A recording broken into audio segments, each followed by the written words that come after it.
गांव के दिल में सूर्य की दयालु दृष्टि के नीचे रवि खेलता है। उसकी युवा ऊर्जा आंगन को भर देती है। मम्मा रवि को देखती है। उसकी कोमल मुस्कान से गर्मी विकीर्ण होती है। मम्मा रवि के लिए पुरानी कहानियों को बुनने की तैयारी करती है। मिट्टी के तेल के दीपक की गर्म रोशनी में रवि अम्मा के कमरे में मंत्रमुग्ध बैठा है, जैसे दीवारों पर परछाइयां नाच रही हों। अम्मा अपनी जवानी की कहानियां सुनाती हैं, गांव के रहस्य और परिवार की यादें उजागर करती हैं। हमारे गांव में नदी फुसफुसाती है, रहस्य केवल बूढ़ा बरगद का पेड़ ही समझ सकता है। रवि मोहित होकर करीब झुकता है।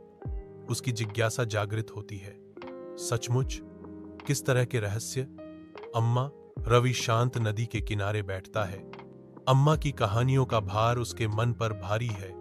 उसके विचार समय में भटक रहे हैं। रवि को अचानक अस्पष्ट सनसनी महसूस होती है, जैसे उसके पूर्वजों की गूंज हवा में फुसफुसा रही हो। मुझे लगता है कि मुझे और जानने की जरूरत है। समझने की तत्काल आवश्यकता से प्रेरित रवि उठता है। उसका दृढ़ संकल्प अम्मा के शब्दों को दोहराता है। कुछ चीजें तभी स्पष्ट होती हैं जब समय सही होता है रवि।